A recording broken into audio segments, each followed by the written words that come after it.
The International Energy Agency, did you see this prediction?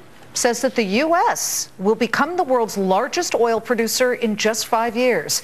This next oil and natural gas CEO says we have the technology to do it while keeping prices low. Gary Evans is the chairman and CEO of Magnum Hunter Resources. They're into oil and natural gas, and we welcome him here. Gary, good to see you.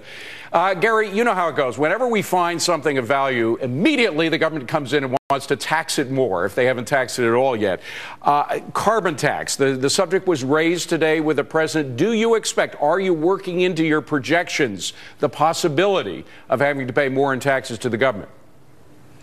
I don't think there's any doubt that with this administration being reelected that the bullseye is on our industry. It's unfortunate because the oil and gas industry is the one business in the United States that can bail this country out of the mess it's in. And if everybody just leave us alone, let us go find the oil and gas that we've been discovering in these shale plays, we can fix this country's problems. So, yeah, taxing the industry is definitely something that all executives in our business are worried about right now. Well, Gary, business hasn't been that bad for you. I mean, your revenues are up 149%.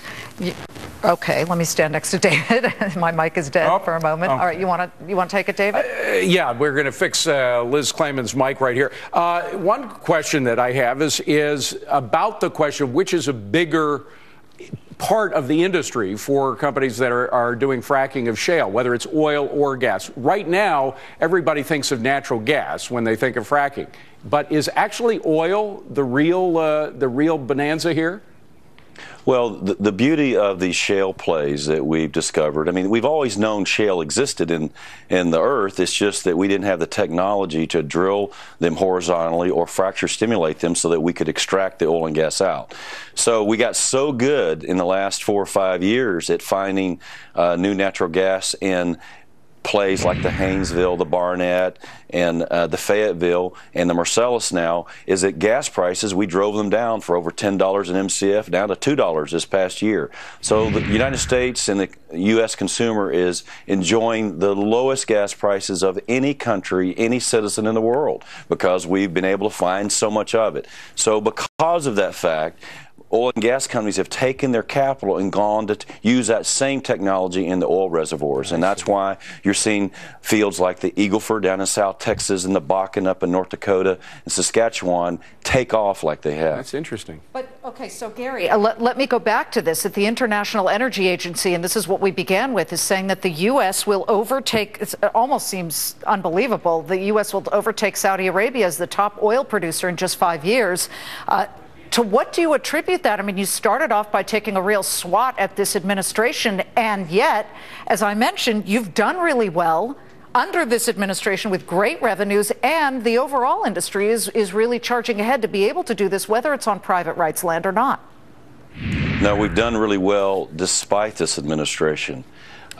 Think about it. There's no federal lands being leased, so we're doing all this on private land. These are citizens of the United States that own the old mineral rights. We've done this without a Keystone pipeline bringing oil down the United States. We've done this with a moratorium on offshore drilling after the BP disaster. So, yes, we've done it on our own, and it's because of the ingenuity of the energy industry and the executives and the management and the people that are figuring out how to drill. You also get some tax benefits, certainly. I mean, that's been at the focus of a lot of people saying if a lot of Americans have to suffer and loopholes have to close, and perhaps the oil industry might. But, you know, the point is that you guys have been you've shown ingenuity, and that's a good thing, is it not? It is, and we've done it without government support. We're not like the solar industry or the wind industry that has to have all these tax benefits. We don't have them. The tax benefits the oil and gas industry have are minuscule compared to other industries. I mean, so we're not getting any kind of help from the government, and we're doing our jobs. And fortunately, we've been able to be successful, and we're going to be able to take this technology. It's not just the United States. Other countries around the world are all coming over here trying to figure out what have you guys figured out that's going to create the United States to be a energy independent country. It's unheard of. It's unbelievable. Very quickly, we've got to run. One reason gas is so cheap here is because we can't get it abroad, and there's not a completely open global market for natural gas. How do we get to the point where you guys can get the gas here and ship it abroad?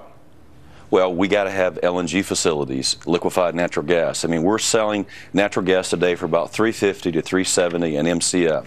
Japan, China, Korea, they're paying $13 to $14 an MCF. So shouldn't we be able to build LNG facilities that we can ship this product? We've got a 200-year supply. Ship it overseas so that it can, again, create all these new jobs that we need in this country. Gary Evans, Magnum Hunter Resources Chairman and CEO. Thank you so much for joining Thanks, Gary. us. Thank you. Appreciate it.